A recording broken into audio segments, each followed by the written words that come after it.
Hello, welcome back. And I want to actually give a little tiny lesson on how optimizations can be happening at very rudimentary levels where it doesn't mean you have to create crazy functions. Let's take a class here. Let's call it class token. It's an object. We have two constructors, one to construct it with kind and value that you assign yourself, or one where we emit the value and we just default it to 0. It has two members, of course, kind and value. Let's say we have a function, token foo.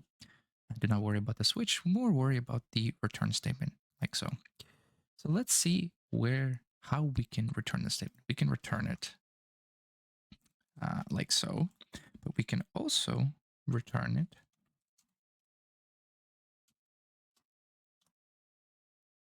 like so, right? These are the two methods we can return this token, right? This is the more traditional method that people you would see in classes and schools and people who are doing the beginner. And this is more of an optimized method. Not too heavily optimized, but more efficiency wise. Now, why would somebody write it like this? What could be the reason? Now, in our class, in the way, in our first case, let's say, a compiler sees this as a temporary object. It does not see this as its object itself, right? So here we actually create an object. In this case, the compiler itself creates an intermediary temporary object, and it's always constructed during the return process. This is constructed within the scope of our program itself. So there is some overhead that we start creating when we start doing this, right? We're putting this on a stack while this is more on return. It allocates the return value storage in a color stack frame, right? So the token is a constructor that runs once and directly in that memory if we do it like this.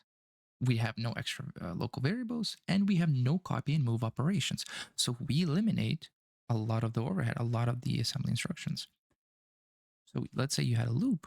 This would be tremendous overhead, right? Let's say you put this type of, right, you have to return this every single time. You return this, right? If you have a very heavily demanded function, this might be a problem, right? And this will add to the little times. If you really need to work on pure efficiency, this would be better. Now, of course, does not need to be super efficient for every single case. You can, of course, use it like this, but if you're working on specifically optimizing how quickly and how little overhead you have, you, of course, use something like this. Now, let's look at case B. We create T, which is on a stack frame, and when we do the return, we have to copy it.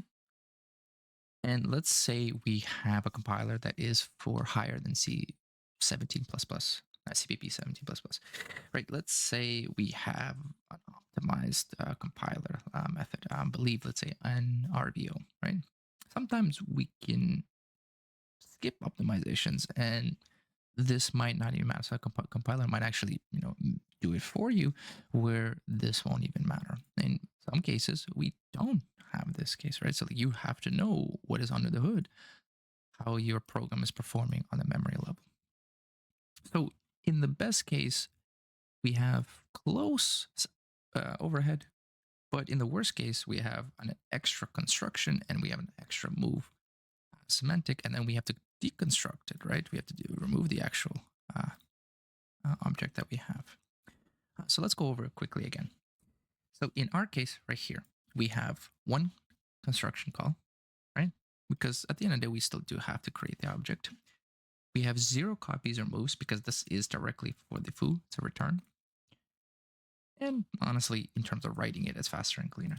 In our token case, where we create the object within the scope of the function, we have one construction call. And in the worst case, we have a move copy operation happening. In the best case, that copy operation does not occur. But under the hood, we do see a slightly higher stack work because this has to be created on the stack itself. While this directly gets returned. All right. Hope you like it, and maybe I'll do a couple more of these.